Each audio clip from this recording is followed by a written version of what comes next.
Атамбаевдин мына үйүндө ок атуучу куралдар каяктан пайда болгонун жана кимдер тарабынан колдонгондугун тактадыңарбы? МВД менен ГКМБга.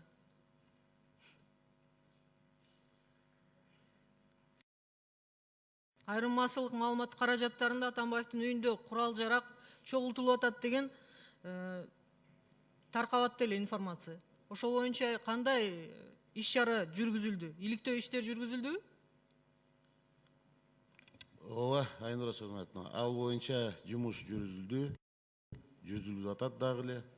Ошол маалымат боюнча биз ошондой баягы жерде спецоперация деп атат. Бул спецоперация эмес, бул задержание свидетеля и вызов его на допрос элементарного. Бул баягы спецоперация, бул просто обученный сотрудниктер жасады муну. Ошону айтып коеюн деп аттым эле. Ошондо канча оружие такталды ошол жерде, үйүндө? Кандай оружие такталды? Кандай виддеги? Үйүндө баягы такталганын биз бүгүнкү күндө билбейбиз, потому что бүгүнкү мен айтып атпаймынбы, менин 6 балам удерживается үйүндө. Биз ичине кире албай атабыз. Коркутуп атат дагы атам деп. Эмне кылайын мен? Ошонун баарын азыр бүт тергөө ишинде жүрүш керек.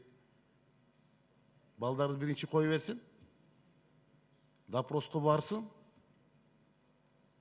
анан баягы как свидетель, анан баягы мыйзам турунда жүрөт да бүт баары. Рахмат. Башкы прокуратурага мына бир топ беренелер менен иш козголду. Анын ичинде мына адам өлтүрүү, барымтага алуу, массалык башаламандык. Мунун баары Атамбаев уюштургандыгын азыр айтса болобу? Азыр кече 7 август күнүндө болгон фактын эле 6 кызматкер бийлик өкүлү бүгүнгө чейин барымтада турат. Кылмыштын составы көрүнүп турат бул жерде. Өлгөн кызматкер, аны каяка апарып бекитип коебуз. Жаракат, октон алган жаракат кызматкерлерди, ошол эле жөнөкөй жарандарды жана жогоруда депутат алып өттү, каяктан алдыңар, кайсы статьялар, каяктан иш козгоп атасыңар деп. Мунун баарын биз каяка апарабыз? Ошон үчүн тергөө, ошон үчүн баары жүргүзүлөт. Бүгүнкү күндө тийиштүү экспертчилар дайындалды. Тез арада бул кылмыш иши боюнча ким жана жогоруда депутат айтып өттү, Турдумач өзү айтып атат, Атамбаев мен аттым деп. Эгер ошо чындап ошол өзү айткан болсо, бул анда түздөн түз өзү күнөөсүн мойнуна алып, ошо кызматкерлерди мен өлтүрдүм деген сөз. Жооп бериш керек болот. Ошон үчүн мен сиздерди ишендирип кетем, бул кылмыш иши боюнча биз тез арада жыйынтык чыгарабыз. Рахмат. Урматтуу күч органдары, мыйзам алдында бардыгы бирдей. Конституцияга ылайык ар бир жарандын мыйзам алдында бирдей жооп бериш керек.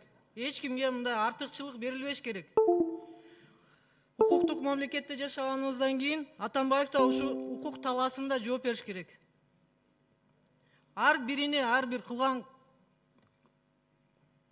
кылмышына башы менен жооп бериш керек. Результаттагы мындай ыкчам түрүндө тезирээк чыгыш керек. Элдин баары карап турат. Биздин өлкөдө тынчтык болуш керек өзү. Ынтымак болуш керек. Кечеки ушундай бир башаламандык болбогондо тынч эле отурганбыз.